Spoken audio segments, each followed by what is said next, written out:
Hey everybody, I'm back, and I'm just talking on this topic that I introduced in the last video, which was like 5 minutes ago. Benjamin's traditional 10-step plan for caring for my own soul, as a kind of a witness talk to help you with some things that have helped me in my own prayer life and my own spirituality to find and discover God and live close to Him. So again, if this helps you, I'm so grateful. But if not, sorry. Well, I'm going to keep talking about this, and as you can remember the last video, I introduced the first 3 of my 10-step plan. And they were to practice the presence of God is the first one. The second one was to receive the love of God as much as possible, and to really get in touch with living the life of God's beloved son or daughter, which you are, and all of us are, especially in our baptism. And then the last step was, after we get in touch with God loving us, to, in the course of our day, to love Him in return, just by way of simple actions in our life. And I forgot to tell you this one cool story, which was about a saint, Saint Therese, the Little Flower. She's known for having what's called her little way, and she's a very humble saint, died very young. She was about 24 years old, but she's very famous for this little way, which is simply that she said to the whole world and to the church that we should spend a lot of time and energy putting lots and lots of love for God in the everyday little actions of our life. So if you're washing dishes, if you're doing your studies and homework, if you're adhering to the vocation that God has given to you, me in the married life, you as a student in you know, you're in high school or junior high or whatever, as a sibling, as a son or a daughter, being obedient to your parents, trying to abide by the rules that help you and other people, etc. All these little things in our life, said Therese, the Little Flower, you can offer a very little way of loving God in all of your actions. And so I shared that story about Isaac, you know, and he's potty training now, and so a lot of times he misses the toilet, and then I have to, you know, work with him and clean that urine up. You know, and it's hard, and I don't like it too much, but in that action of suffering, I just try to offer, and I say that little prayer when I'm cleaning up urine in the bathroom. I say, God, you know, I offer you this urine. What I mean is, God, I offer you this action of cleaning up urine in love. Let me, through this suffering, love you at this moment, today. I do love you. Let me love you. And so what an important kind of small way that has blessed my life. And I think to myself, maybe I've never accomplished anything big for God. But I accomplish all kinds of very small things for God every single day. And you can put love into those things, okay? So again, I'm you know, wandering again because I need to be talking about step 4, 5, 6, and 7, the next 4 points of this plan. The next 4 points are simply this. Point number 4, in my own personal life, imitate Christ. I'm going to come back to that and talk about it. Imitate Christ. That's a hard one. Whoa, it's hard. Point number 5, muster up all of your courage and energy to do God's will in everything, or what you think is God's will. Sometimes it takes a lot of discernment. That's another hard one, but to do God's will in everything. Super great. Super hard. Number 6 and number 7 are these. Reflect on your inner life, the things that go on inside of you, inside of your heart, inside of your mind and imagination. Reflect on your inner life and amend what needs to be amended. We're going to come back to that. Right now the CD in the background is skipping. I hope that doesn't distract you. Number 7, reflect on your actions. Reflect on your actions and amend your actions, the ones that need to be amended. Okay, so again, we're going to get back to all four of the next steps of the 10-step plan of what I just traditionally have used in my own prayer life to get closer to God.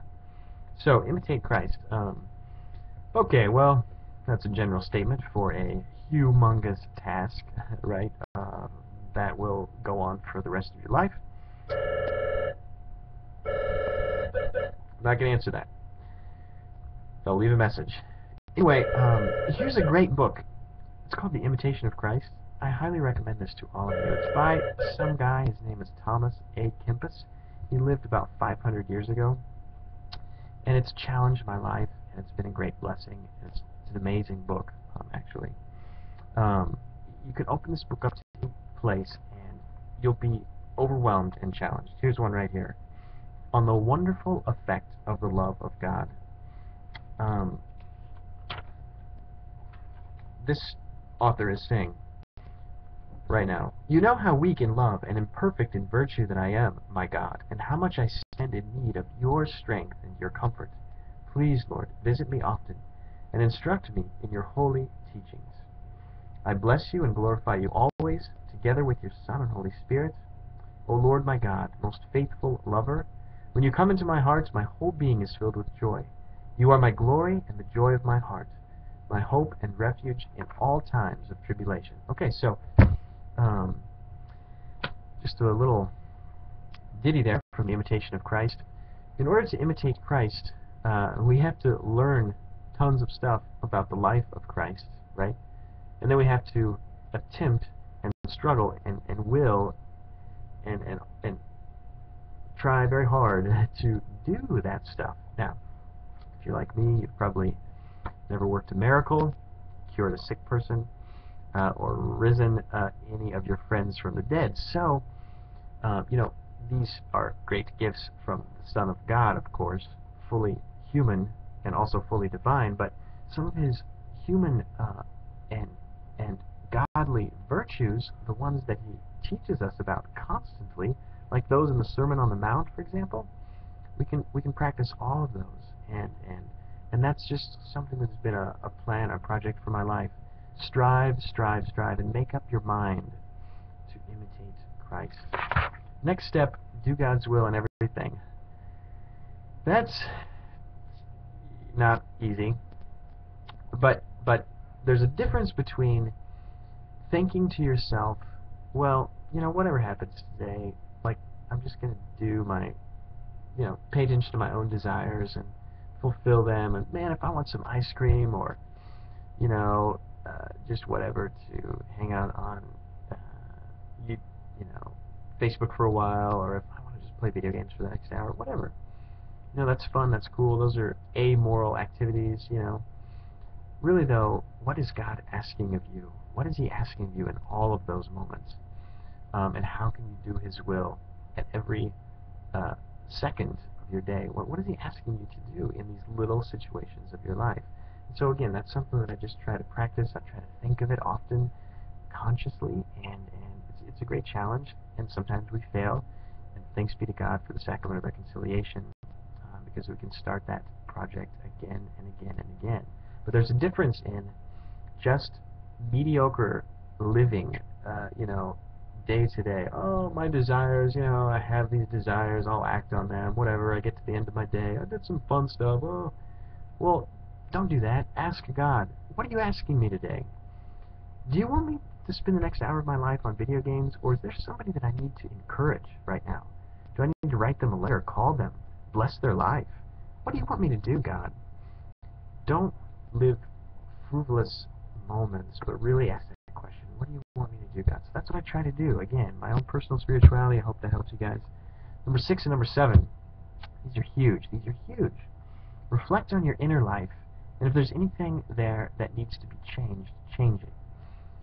This reminds me of a statement that Jason and Kristalina Everett, great chastity speakers, talk about all the time. There are plenty of virgins out there in high school and college that spend almost, you know, like the majority of their time thinking lustful thoughts. You see the incongruence there? Well, I'm a virgin. The Lord calls me to be a virginity until I'm married for the sake of the kingdom, but, you know, I spend most of my day thinking lustful thoughts. Or, you know, you go up to somebody and you greet them and you shake their hand or you give them a high five or whatever, smile, oh, how's it going for you? but sincerely in your heart, you don't care. You don't care about them, or you want to get away from them, etc. Think about what's going on in your inner life. I think this is something that is lost this day and age in our culture. And if there's anything going on there that needs to be amended in your intentions, in your thoughts, and in your heart, we have to work to amend those. This goes to the next step, the very last of this portion, the seventh step. Reflect then on your actions and amend them. If you have any actions, we Catholics, we talk about sins of omission, the things that we fail to do, and sins of commission, the things that we actively do that are evil, right? So think at the end of your day, in the middle of your day, at the beginning of your day, what are the actions that have been captivating me most of the time, the actions, that need to be amended? Do I have foul language? Do I slander people? Am I kind to somebody and I'll entertain their conversation, but then tell stories about them, detraction, gossip, stuff like that? Okay, what actions do we have that need to be amended? Okay, I'm going to conclude in just a minute. I got to cancel this one. I hope you enjoy those next 4 stages of Benjamin's 10-step plan for care of my own soul.